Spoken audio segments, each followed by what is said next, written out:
सुनो, मैं काम पर जा रहा हूँ, उस नालायक को उठा देना, स्कूल भी जाना है। ठीक है जी, पर आप आराम से जाइए। हाँ ठीक है।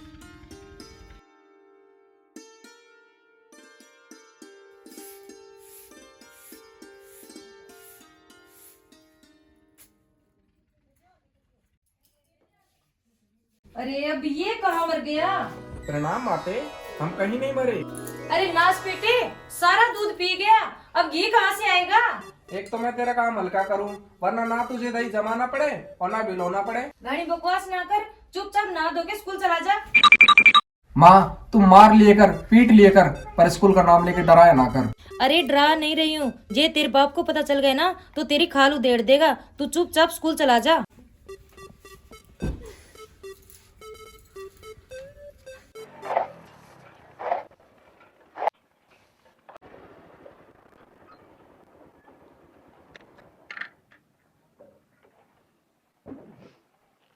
राम राम बापू।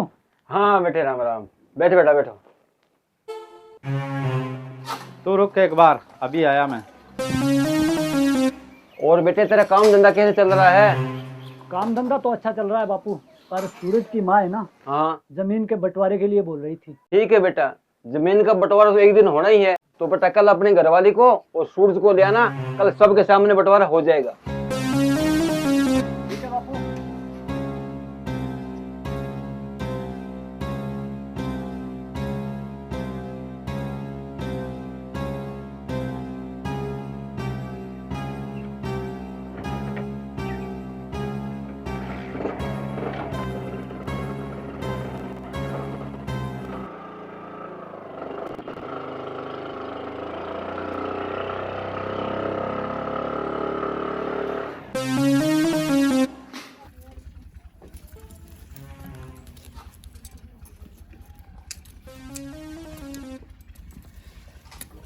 सुनो जी, वो आपने बाबूजी से बात की थी क्या जमीन के बंटवारे के लिए? हाँ मैंने बात करी है आज उनसे।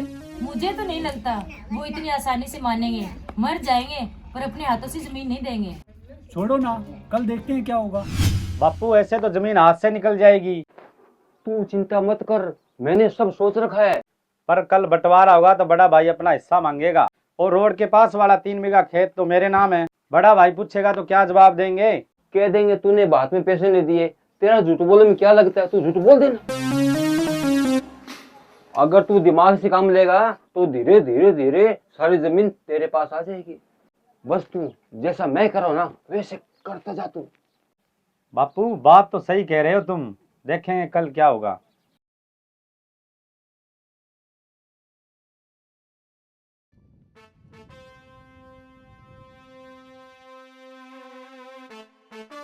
हरफू जी, आप कोई जमीन का बंटवारा करना चाहते हो, करो फिर वो। हाँ जी बिल्कुल शुरू करते हैं। देखो भी, तुम दोनों मेरे बेटे हो, जो मेरे पास है वो तुम्हारा है। जो रहने की जगह है वो तो पहले से बंट चुकी है। अब बारी आती है खेतों की। 2 बीघे तक है, 1 बीघे का 13 हो जाएगा और 1 बीघे का 13 हो जाएगा। ठीक है सरपंच साहब, जो कालू की साइड है वो तो 13 और जो विक्रम की साइड है वो तू ले ले। अब बारी आती है आम वाले खेत की। वो खेत है 16 बिस्वा का, जिसमें से 8 बिस्वा 13 हो जाएगा और 8 बिस्वा 13 हो जाएगा। अब बारी आती है टिकरिया वाले खेत की, और वो खेत है 2 बीघा और 4 बिस्वा, जिसमें से 1 बीघा 2 बिस्वा 13 हो जाएगा और 1 बीघा 2 बिस्वा 13 हो जाएगा। देखो सरपंच साहब, जो मेरे पास खेत थे मैंने दोनों को आधा आधा बांट दिया है। मैंने तो आपके सामने, जो ये पंचायत बैठी है उसके सामने दोनों का बंटवारा कर दिया है। बापू अभी बंटवारा हुआ कहाँ है? वो 3 बीघा 700 वाला खेत है ना, उसका भी बंटवारा करो। वो खेत तो जमीन खरीदा है, उसमें आधा हिस्सा क्यों लेगा? बापू वो खेत 1980 में खरीदा था, उस वक्त ये 10 साल का था, और इसने 10 साल की उम्र में खेत खरीद लिया। मैंने दौलतपुर से उधार पैसे लेके खेत के धनी को दिए हैं। अरे भाई, फेंकने की भी हद होती है। इतनी छोटी उम्र में तू पैसे लेकर भी आ गया और खेत भी खरीद लिया। वो पैसे है ना, बापू लेके आए थे 22 से 17 हजार रुपए, और वो ब्याज सहित मैंने चुकाए हैं। बापू जब आपने 3 बीघा 7 बिस्वा वाला खेत जैमल के नाम करवाया था तब आपने क्या बोला था? यही बोला था ना कि ठिकरिया वाला खेत तेरे नाम करवा दूंगा। और अब वही खेत तुम 2 जगह बांट रहे हो। जैमल ने भात और दामना में सब में पैसे दिए है। हमने 14,000 रुपए बापू को दिए थे, बापू ने हमें वापस दे दिए, बोले कि हम बाद में ले जाएंगे। इसीलिए बापू वो पैसे वापस देकर चला गया था ताकि बंटवारे के समय जाल कर सके। जब शिकायत में नुकता हुआ, जब पैसे कहाँ दिए थे तूने? नुकता में है ना, आपने 1700 के कपड़े लेकर गए थे और आपने तो मुझे बताया भी नहीं था। फिर भी मैंने अपने हिस्से के पैसे दिए और तुम थोड़े से पैसों के लिए 50 लाख का खेत हड़प रहे हो। हाँ हड़प रहे हैं, जो करना है कर ले। अब तो तेरे को फूटी कोड़ी भी नहीं मिलेगी। अब मैं बाकी की सारी जमीन भी जैमल के नाम कराऊंगा। बापू मैं तो कभी सोच भी नहीं सकता था कि आप चंद जमीन के टुकड़े के लिए परिवार के टुकड़े कर दोगे। मैंने तो एक बेटा और एक बड़े भाई होने का फर्ज निभाया था। जब ये कॉलेज में पढ़ता था ना तो इसे हर महीने पैसे मैं भिजवाता था। आपने तो सिर्फ खेत खरीदा था, लेकिन उसकी कीमत है ना मैंने चुकाई है। बापू तुम वो इंसान हो जो कभी किसी के नहीं हुए, ना तो गांव वालों के हुए, ना अपने भाई के हुए और ना ही अपने बेटों के हुए। आपने सिर्फ परिवार को तोड़ने का काम किया है। और रही बात खेत की, वो खेत तो मैं लेकर रहूंगा। अगर मैं चाहता तो वो खेत उसी वक्त में अपने नाम करवा सकता था, लेकिन मैंने सोचा कोई बात नहीं, बापू के नाम ही करवा देते हैं। एक बात याद रखना, आपका ये षड्यंत्र और राजनीति अब नहीं चलेगी, क्योंकि आप शायद भूल रहे हो मैं आपका ही खून हूँ। अगर वो खेत इसके नाम करवा दिया ना तो फिर देखना घर में महाभारत शुरू हो जाएगी। हरफूल तुमने बंटवारा किया, लेकिन आपका बंटवारा हमें बिल्कुल अच्छी नहीं लगा। इस जमीन के चक्कर में हरफूल कई लोग मर गए और जमीन यहीं की यहीं रह गई। चलो हो लिया बंटवारा, ये करेंगे बंटवारा। मुझे तो पहले से पता था ये बेईमान लोग जमीन नहीं देंगे। अरे कहाँ गए थे आप? गए कहाँ थे, वहीं गए थे बंटवारे के लिए, उन्होंने सब मना कर दिया। गलती तो पापा आपकी है, जब आपने खेत खरीदा था तो अपने नाम करवाना चाहिए। खैर जो भी हुआ, लेकिन कल मैं उस खेत में जोत लगाऊंगा और मैं देखता हूँ कौन रोकता है मुझे। मम्मी सूरज ने खेत में जोत लगा रहा है।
छोड़ दे नालायक।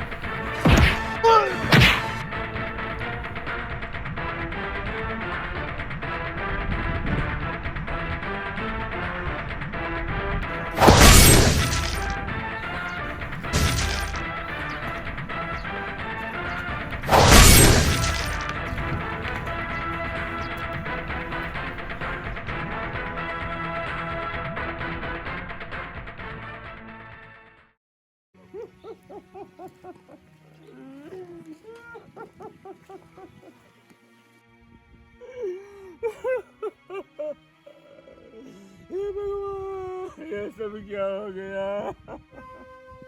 मेरी एक छोटी सी गलती के कारण मेरा पूरा परिवार आपस में लड़ के मर गया।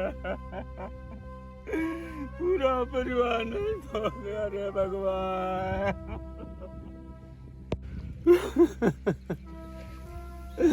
इन सब की मौत का जिम्मेवार मैं खुद हूँ भगवान। मुझे तू कभी माफ नहीं करेगा।